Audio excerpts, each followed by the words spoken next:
There are many kinds of silence. The silence of anger, where two people wait for the other to break.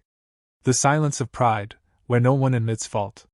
The silence of games, where she withholds words to make you chase.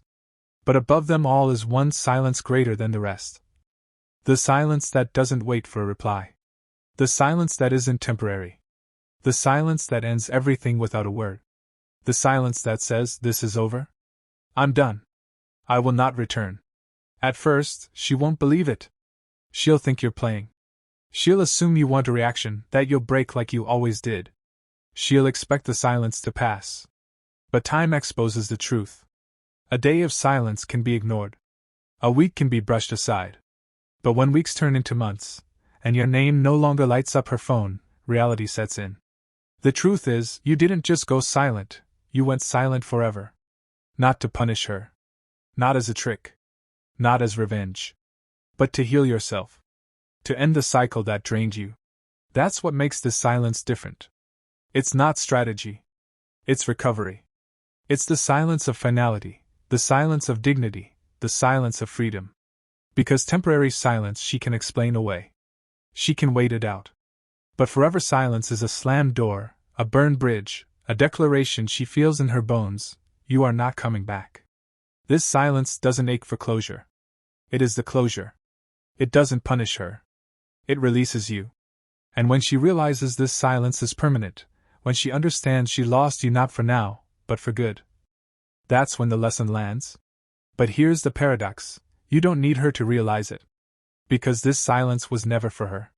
It was for you. Every story has a cycle: arguments, apologies, promises, disappointment. You know it well. You gave more than you received. You explained yourself to ears that never listened. You chased someone who only ran faster. At first, you believed the cycle was unbreakable. That maybe the right words, the right loyalty, the right patience would change her. But cycles don't end when the other person changes. Cycles end when you change. When you decide your dignity matters more than being heard. When you decide your peace matters more than her attention. When you walk away, not to hurt her, but to free yourself. That is the silence of forever. Not silence from anger. Not silence from waiting. Silence because you are free. And here's what makes it powerful. She expected pauses, not endings. She counted on you coming back, because you always did. But this time, you didn't storm out in anger. You didn't make threats. You simply went quiet, permanently. True finality isn't born in fire. It's born in calm. It's the decision you make when emotions settle, when clarity arrives, when you finally see that the cost of staying is greater than the pain of leaving. That's real strength. Not the man who yells. Not the man who storms out. The man who walks away and never looks back. Silence is not weakness. It is power. It's the power of ending a cycle with no return. The power of saying without words, "You no longer have access to me." She will wait for the text that never comes. She will expect the knock on the door that never arrives. And slowly, she will realize your silence is not temporary. It is permanent. Marcus Aurelius said, "If it is not right, do not do it. If it is not true, do not say it." That is the essence of this choice. You no longer waste words on ears that don't listen. You no longer waste energy on what doesn't respect you. The silence frees you first. She feels it later. At first, she'll dismiss it.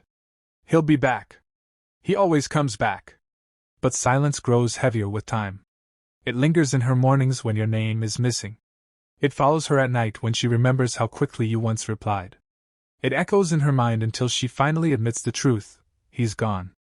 And here's the irony: though she feels the weight of loss, you feel the lightness of release. Because the silence of forever isn't punishment. It's medicine. Every day you hold the line, you rebuild yourself. Every urge resisted becomes discipline.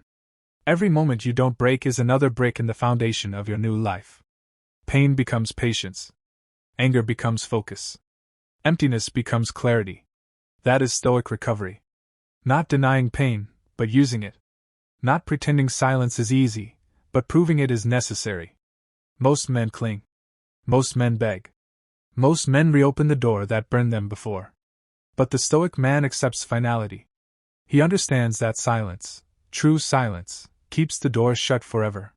Because when you close a door with words, words can open it again. But when you close it with silence, it stays shut. And that is why your silence has power. By choosing finality, you prove to yourself that your worth is not tied to her recognition, your dignity is not tied to her attention, and your peace is not tied to her return. This is the Stoic principle of finality. To walk away calmly. To say nothing. To seek nothing. To let silence speak as the final word. And when she realizes your silence is forever, when it finally dawns on her that there will be no return, that is when the weight will crush her. But by then, you won't care. Because you'll already be walking your own path, building your own life, and rising into the man you were always meant to be. That is the essence of Stoic recovery. You don't wait for her to change. You don't wait for her to give you closure. You create your own closure. You create your own peace. You create your own strength. Marcus Aurelius wrote, "Withdraw into yourself." The rational principle that rules has this nature, that it is content with itself when it does what is just and secures tranquility. So withdraw, not in bitterness but in strength. Not to punish her, but to heal you. Not to prove anything, but to become everything. Let silence be the final word. Because in that silence you are not losing. You are finally winning.